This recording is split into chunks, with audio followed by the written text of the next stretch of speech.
बहनों और भाइयों नमस्ते। दोस्तों, आज हम बात करेंगे इनकम टैक्स की।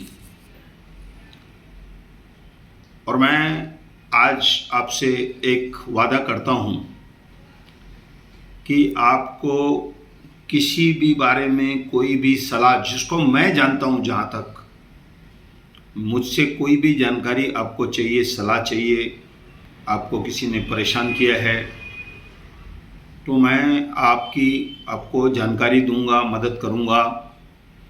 उसका कोई शुल्क मैं आपसे नहीं लूंगा।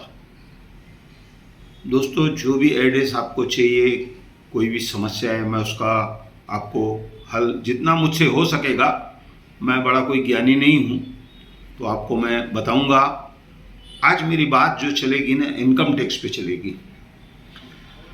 इनकम टैक्स उल्लासनगर में क्या हो रहा है, सबसे पहले जो मैंने 2-3-4 दिन बाद पहले बात कही कि प्रेमनगर में एक ज़मीन ऐसी है जो आधी आर जोन में आती है, आधी ग्रीन जोन में आती है, खेती और घर के रहने की। आप लोग उस तरफ ध्यान देना, मैं अभी भी उस बात पे कायम हूँ। अब इनकम टैक्स के बारे में आज मैं बात करता हूँ। दोस्तों, इस शहर में हो क्या रहा है कि कोई भी जो नामी गिरामी हस्ती है, जिसके पास पैसे हैं, करोड़ों अरबों रुपए हैं, जो इनकम टैक्स की जांच में नहीं लाए गए हैं या इनकम टैक्स नहीं भरी गई है, अब उन पैसों को आगे और काला कैसे किया जा रहा है वो मैं बता रहा हूँ। अब मुझे मालूम पड़ा कि उल्लासनगर 5 में भी एक ज़मीन ऐसी है जिसमें शौचालय थे आजू बाजू में, वो अब दिखते नहीं हैं शौचालय। अब कहाँ गए वो, मनपा को जांच करनी चाहिए।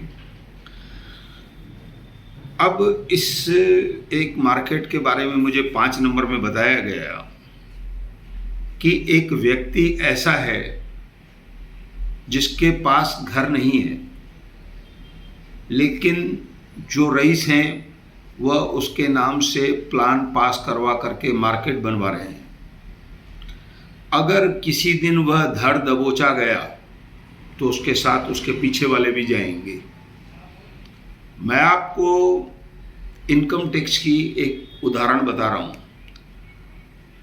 इनकम टैक्स को कभी कोई शक आया कि आप किसी चीज की 1 रुपये कीमत बता रहे हैं, तो वह आपको 1.25 रुपये देकर, 1.5 रुपये देकर आपसे खरीद सकते हैं, क्योंकि उनको ये पता है कि ये चीज़ 5 रुपये की है, आप उसका भाव 1 रुपये बता रहे हैं। तो ये एक फंसने का नमूना है। मैंने बताया आपको कि एक व्यक्ति, कल मुझे बताया गया कि उसके पास घर नहीं है, उसके नाम से मार्केट बन रहा है। कोई भी प्लान ऐसे ही लोगों के नाम से पास कराया जाता है, जो एकदम पावरफुल लोग हैं, जो स्वच्छ लोग हैं, वह लोग अपने नाम से प्लान पास कराते हैं। अब मैं आपको बताऊं कि कोई ज़मीन जिससे खरीदी जाती है, लिखा पढ़ी करने के बाद उसकी बिना जानकारी के उसी के नाम से प्लान पास हो जाता है, क्योंकि जो खरीदार है वह आना नहीं चाहता है सामने। हाँ, वो तब आएगा सामने जब आपकी इमारत गिरने पर रहेगी, तब आके टपकेगा कि इसमें ज़मीन मेरी है, मेरा हिस्सा है, तब वह टपकेगा। ठीक है। अब यहाँ पर मुझे एक और जानकारी मिली कि कुछ लोग तो ऐसे कर रहे हैं जिनके पास कुछ नहीं, उनके नाम से ज़मीनें खरीदते जा रहे हैं, इमारतें बनाते जा रहे हैं। अब दूसरा, मुझे कुछ नेताओं के बारे में बताया गया कि कई मकान उन लोगों ने सरकारी ज़मीनों पर बना करके किराए पर दे रखे हैं, वह भी कभी सामने आएंगे। उसके बाद कुछ और रईस हैं, कुछ लोग नेता हैं जिनके जो मित्रगण हैं, वैसा कहूँगा क्योंकि गलत भाषा का इस्तेमाल मैं नहीं करूँगा, मित्रगण हैं, उनके नाम से 20-20, 22-22 प्लाट हैं मेरे दोस्तों। अब जिन लोगों के नाम से ये प्लाट हैं, वह नेता या वह व्यक्ति उनसे कभी भी उलझने की नहीं करेगा, क्योंकि ज़मीन उनके नाम से और वह करोड़ों रुपए की ज़मीन है। तो इस तरह से 20-20, 22-22 प्लाट जो है फर्जी नामों से खरीदे गए हैं। जानकारी के अनुसार ऐसी कभी भी जांच हो सकती है कि किस किस के नाम से फर्जी प्लान हैं। महानगर पालिका से पता चल सकता है, रजिस्ट्री कार्यालय से पता चल सकता है। अब मैं आपको एक जानकारी और दूंगा दोस्तों। हमारे महाराष्ट्र के इनकम टैक्स के 2 डिपार्टमेंट हैं। एक मुंबई का अलग से है जो डोंबिवली तक आता है, वो मरीन लाइन्स के बाहर है, लाल बिल्डिंग आपने देखी होगी। मैं वहाँ से जाके आया, उनके डायरेक्टर से एक बार मिला हूँ मैं। उसके बाद अब जो भीड़ बढ़ रही है, लोग संख्या बढ़ रही है, तो हम लोगों का जो आयुक्त था वह पूना में बैठता था। साधु वासवानी चौक है, उनके सामने उनकी कार्यालय है। अब आशर पार्क थाने वागले स्टेट, वहाँ पर हमारा कमिश्नर बैठता है और एक बड़ा आईटी हब वहाँ पर बनाया गया है जहाँ पे पूरी सुनवाई होती है। अब इनके ऊपर डायरेक्टर होता है।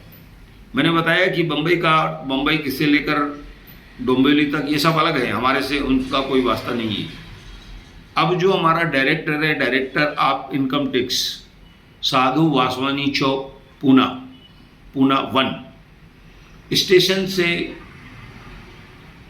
2 या 3 मिनट की दूरी पर यह स्थित है। मैं यहाँ पर स्पीच जा चुका हूँ दोस्तों। तो भविष्य में ऐसा सब होने वाला है, इसलिए आप अपनी जो लिखा पढ़ी करा रहे हैं, जो रेट आप दे रहे हैं, जो भाव बाजार चल रहा है, आप कम से कम उतनी रजिस्ट्री करवा कर ले, नहीं तो भविष्य में कभी भी आपको तकलीफ आ सकती है। इसलिए मैं यह जानकारी आपको दे रहा हूं। और मैं एक बार फिर कहता हूं कि अगर आपको मुझसे मिलना है या कोई कार्य है या कोई जानकारी लेनी है तो मेरी ऑफिस महेश पानवाले के बाजू में है। मैं आपको निःशुल्क कोई भी जानकारी दूंगा। आगे का पत्र व्यवहार मित्रों आप करेंगे। धन्यवाद। ऐसा कहकर मैं धन्यवाद कहता हूँ।